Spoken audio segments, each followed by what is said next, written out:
tentar democratizar, ele normalmente expulsa os players de inovação, porque a conta do Estado é sempre transferir o custo para alguém. Então, exemplo concreto, eu acho super adequado a gente incluir tecnologia em serviço público. Aí vamos começar a falar de ar-condicionado em ônibus.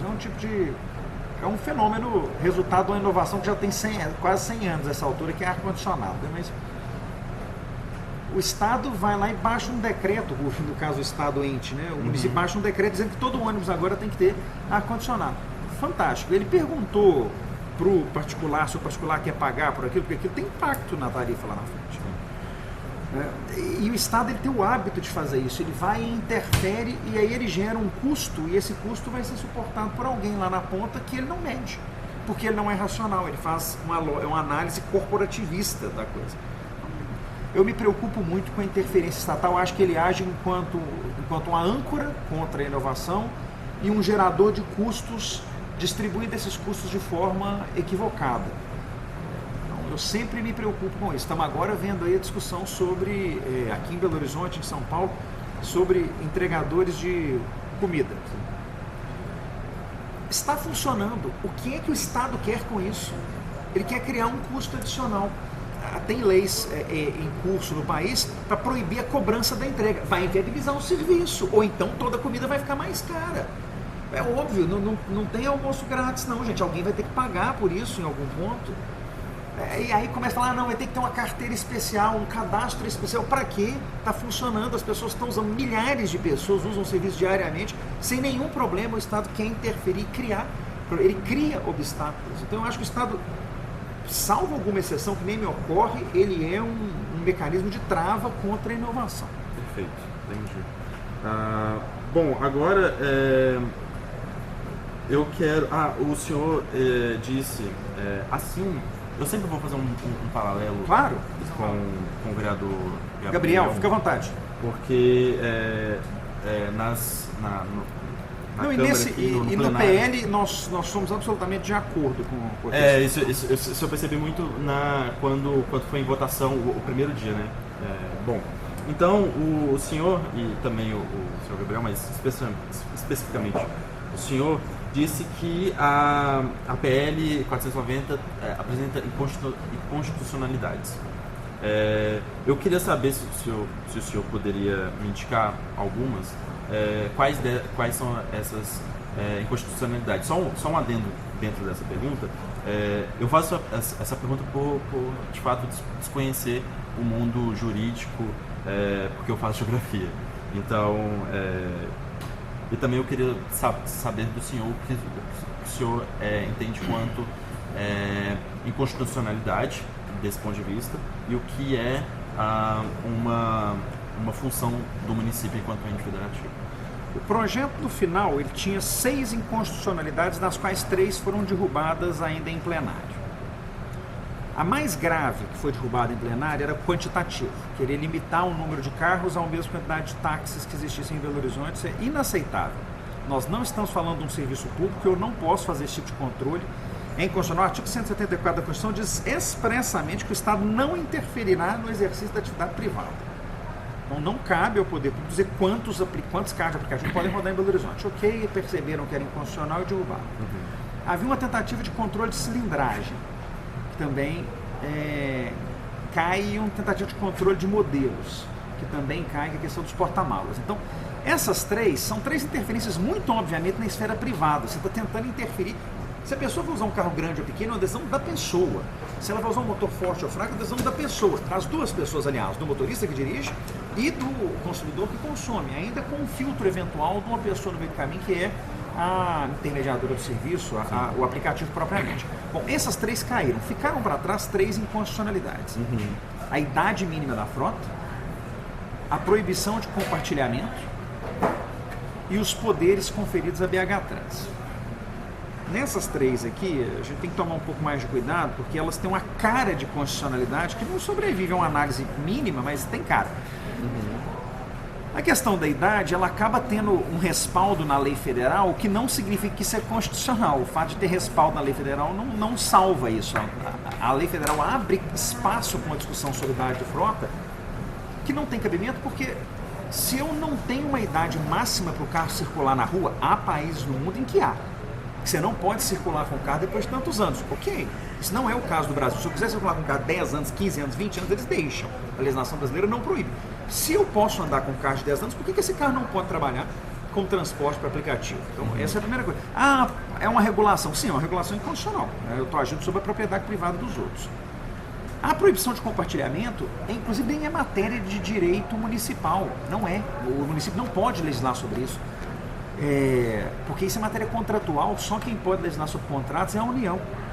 Então, não tem nenhuma possibilidade da gente proibir um tipo de contratação no município. Só quem pode proibir tipos de contratação é a União, e a União não poderia proibir esse tipo de contratação porque ela não agride à ordem pública, ela não traz perigo para as pessoas, ela não desrespeita de nenhuma forma o ordenamento jurídico. Por que eu não posso compartilhar? Eu posso dar carona para 5 pessoas diferentes. Não, 5 não, porque não cabe no carro. Para 4 pessoas diferentes além de mim.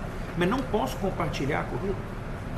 E por último, sim, exatamente, a própria BH Trans pratica, porque ela tem o táxi lotação. E aí ela proíbe agora que os aplicativos pratiquem o mesmo tipo de corrida. Você pergunta, mas isso é um problema para as empresas de transporte privado? Acho que não.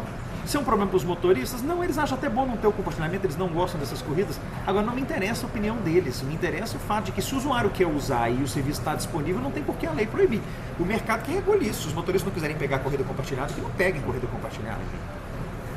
E por último, a concessão de poderes para a BH Trans, porque do jeito que a lei está escrita, o limite de regulação da BH Trans é as estrelas. Se a BH Trans quiser amanhã estabelecer que é de 500% o valor do preço público de fiscalização desse serviço, ela põe em 500%, porque a lei foi aprovada desse jeito. Se ela quiser começar a estabelecer dezenas de requisitos para a formação dos motoristas, ela põe as exigências, porque a lei deixa em aberto toda a atividade de regulação, os requisitos todos estão na mão da BH Trans. Então esses 3 itens são inconstitucionais, e o novo vai propor a ação direta de inconstitucionalidade, acredito que até a próxima semana, porque nós já liberamos a peça final aí, nós vamos para o justiça para derrubar a lei inteira. O vereador Gabriel está tentando derrubar num caso concreto para um motorista. Bom, serve para exemplo, mas não resolve o problema, né? Leandro, eu vou pedir para a gente adiantar um pouquinho, porque tem mais 2 pessoas aguardando ele para a sessão, tá? Tá.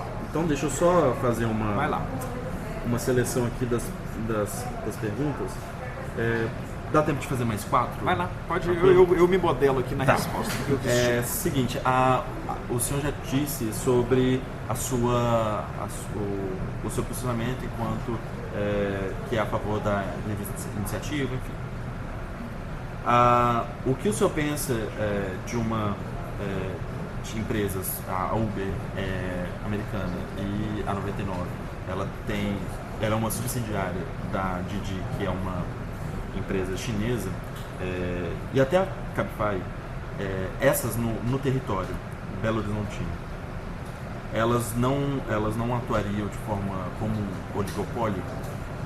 Aí dentro ainda dessa pergunta, o senhor acha que é adequado, comparável uma concorrência entre táxis e esses aplicativos, ou o senhor acha que é uma concorrência injusta, e por ser uma concorrência justa não pode se falar em concorrência entre esses agentes? Vamos lá. Primeiro, sobre a formação de oligopólio. Sim, elas são oligopólios? São. Isso é um problema? Não, pela lei brasileira não. Só é um problema se elas consertarem, combinarem as ações delas para se manterem como oligopólio. O desafio está colocado no mercado. Qualquer pessoa que quiser entrar, pode entrar. O custo é muito alto. Para vender sabão em pó também é muito alto. A Omo praticamente domina o maior preço do mercado, e a Campeiro, que também é deles, domina o menor preço do mercado. Há décadas no Brasil. Isso faz controle de preço no Brasil. Paciência. A Coca-Cola faz isso com os refrigerantes dela, colocando o preço da Coca-Cola num preço. Quando ela abaixa o preço da Coca-Cola, todas as outras marcas têm que abaixar, porque você vai no supermercado, a Coca-Cola custa 15% mais caro que todos os outros refrigerantes que estão na prateleira. Isso é o mercado é assim mesmo. Como é que você combate isso? Produtos de melhor qualidade ou de menor preço para tentar interferir na formação da vontade do consumidor. Então, elas são um oligopólio, não tenho dúvida nenhuma, porque o oligopólio se caracteriza pelo fato de eu ter poucos ofertantes, mas não há nenhuma ilegalidade nisso, desde que elas não estejam protegidas pela lei para se manterem nessa condição. E elas não estão no Brasil. Qualquer um que tenha disposição de entrar, pode entrar. Isso pode ser um problema a longo prazo? Está aí o Windows para mostrar que pode ser um problema a longo prazo, está aí a Apple para mostrar que pode ser um problema a longo prazo. Agora, a alternativa, gente, é fechar as portas para a tecnologia e virar a Coreia do Norte. Não entra a tecnologia e a gente não tem esse problema. Então, a alternativa de... fala, não, mas eu vou regular e vou mandar quebrar o monopólio. Fantástico, a empresa vai se desinstalar daqui e não vai ter o serviço. Porque não é essa a questão. A questão é que o volume de investimento necessário, e a barreira aí é muito mais econômica do que regulatória, o volume de investimento necessário é muito alto. Por isso, quando você me perguntou no começo, a modernização, o acesso à inovação, ele é uniforme? Não.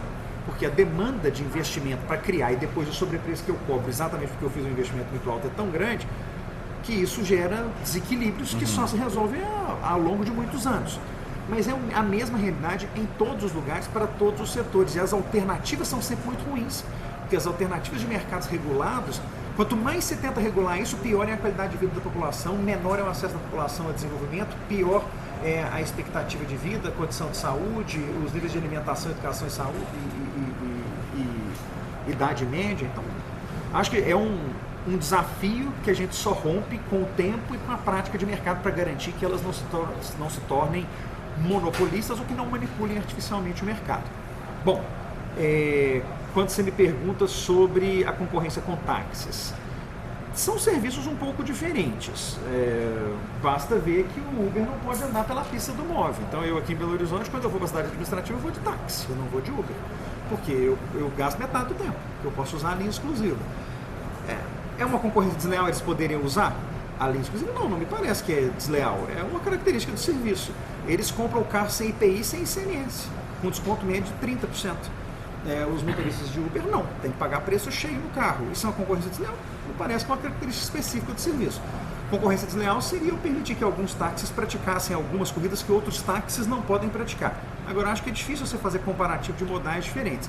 A boa notícia para taxistas, ou pelo menos a má notícia, talvez, boa notícia para o usuário, né, de táxi e de carro, e a má notícia para taxistas e para motoristas de Uber, é que a própria inovação deve matar essas duas categorias ao longo dos próximos 20 a 30 anos com carro autônomo. Então, assim, e aí nós vamos ficar lembrando, nossa, teve uma época a discussão era se você podia dirigir táxi ou podia dirigir carro. Nós vamos chegar num ponto que a discussão é se alguém vai dirigir alguma coisa.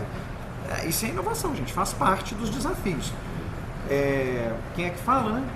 Se nós dependêssemos dos fabricantes de vela, a luz elétrica não estava disponibilizada até hoje, porque obviamente para eles o negócio não foi bom. Sim. Então o senhor acha que não há concorrência?